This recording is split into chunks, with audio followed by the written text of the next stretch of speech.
for every time he plays cricket. It feels like you should stop doing everything and come and sit on the sofa and watch him play. As a bowler, if I have to bowl at him, I'll be worried. In one-day cricket, he's probably right up there with the very best. He comes across as a very flamboyant and very loud, but he's got a shrewd. India is very lucky to have someone like Virat. He talks the talk and walks the walk, you know what I mean? He backs it up. It's actually not one word, it's role model. This bloke is a winner, he wants to win. Virat Kohli is different, let's accept it. He's a champion player. He is somebody that we'll have to look up to in the future, because he's somebody who will take the team forward for a long time. He is one youngster who has developed really good. I still remember the days, when he was part of the side, then he was dropped, and then he came in and he was initially, I think the Sri Lankan series he batted, he opened for us, and then in between he batted lower down for us. I always felt he was a top order batsman, and the good thing is once he got a chance to bat at number 3, he made sure that he grabs that opportunity. He bats like a fast He's going to play over 100 tests for India. He's the leader.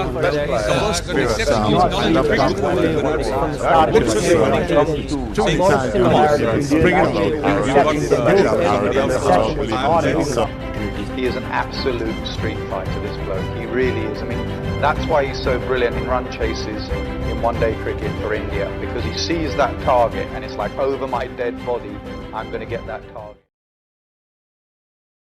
कहानी दिल्ली की गलियों से हिंदुस्तान के दिलों पर राज करने की, कहानी 150 करोड़ लोगों के विश्वास की जिस पर वो खड़ा रहा।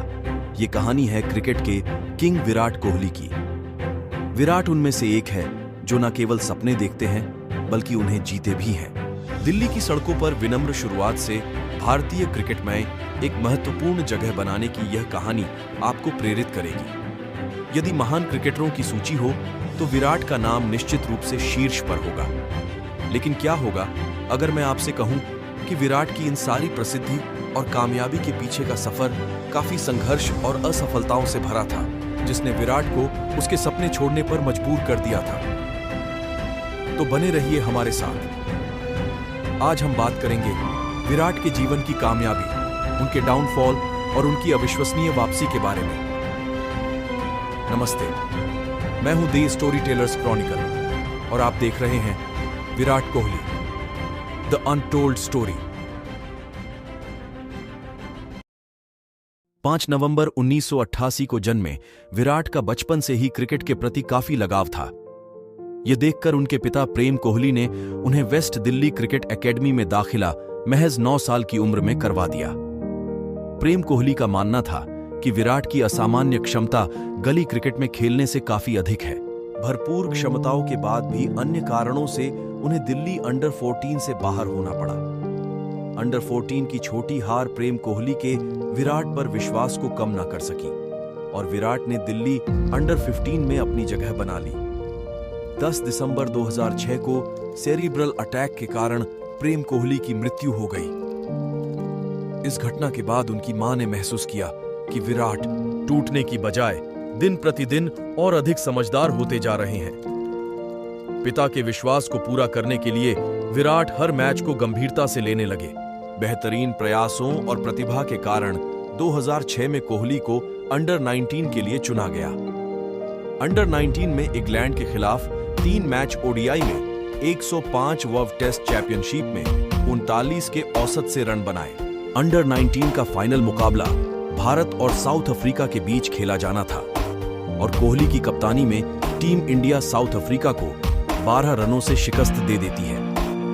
एक के बाद एक इमर्जिंग परफॉर्मेंस ने सेलेक्टर्स का ध्यान अपनी ओर आकर्षित किया और भारतीय सीनियर टीम के साथ अपनी पहली अंतर्राष्ट्रीय पारी के लिए कोलंबो के लिए उड़ान भरी। सलामी बल्लेबाज सचिन तेंदुलकर और वीरेंद्र सहवाग की चोट के कारण उन्हें टीम में अस्थायी रूप से जगह मिली।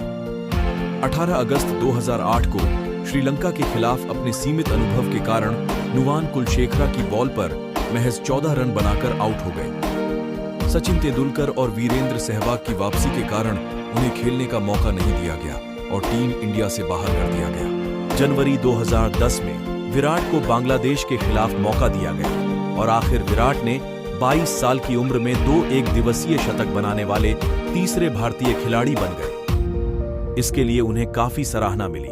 श्रीलंका के खिलाफ कॉमनवेल्थ में विराट भारत के 88 रनों पर 2 विकेट के साथ उतरते हैं और महज 86 बॉल पर 133 रनों के साथ भारत को 13 ओवर रहते जीत की सौगात विराट ने दे दी। इसके लिए उन्हें मैन ऑफ द मैच चुना गया। अपनी बेहतरीन पारियों से विराट सेलेक्टर्स को अपनी आवश्यकता महसूस करवा चुके थे। आखिर विराट को 2012 में एशिया कप की उपकप्तानी सौंप दी गई।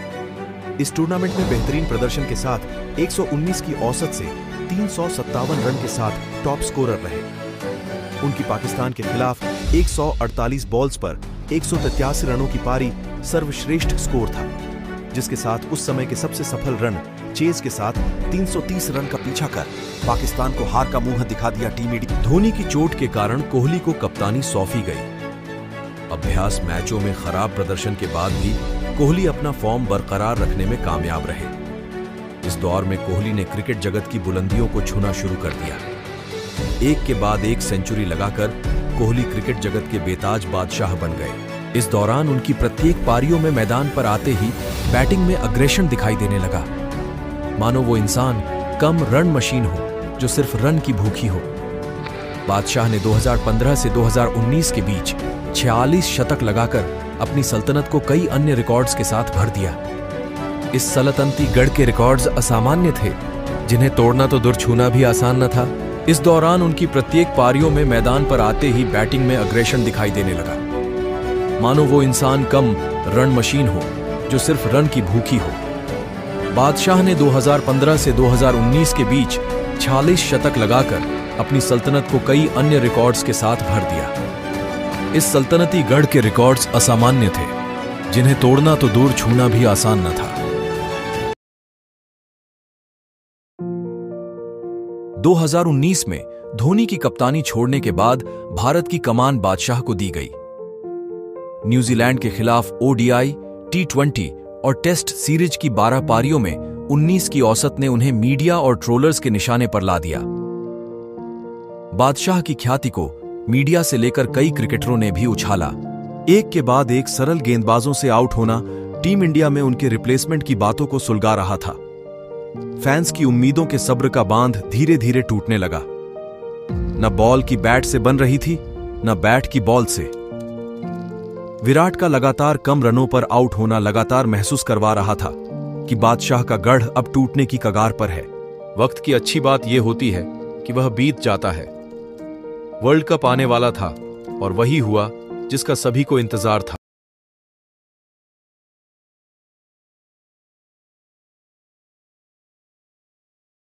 बादशाह लौट आया।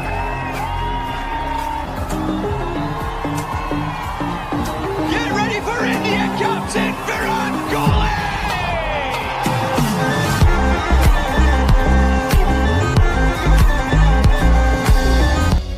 पहले से कई गुना ज्यादा भूखा, घायल उसे उन सब का बदला लेना था जो उसने इन सालों में खोया था।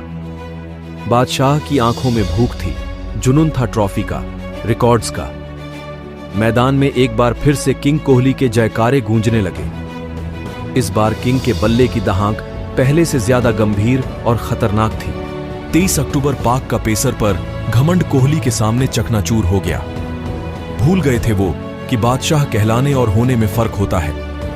कोहली ने पाक के पेसर्स का घमंड तोड़ घुटनों पर ला दिया और भारत को फिर से एक जीत का तोहफा दे दिया। जीत का सिलसिला और यह कारवां चलता गया और बस यूं ही चलता रहे। दी स्टोरी टेलर्स क्रॉनिकल की तरफ से किंग कोहली को हैप्पी बर्थडे। उम्मीद है आपको ये सीरीज अच्छी लगी। ऐसी ही और नई सीरीज के लिए हमें फॉलो करें और हमारे YouTube चैनल को सब्सक्राइब करें।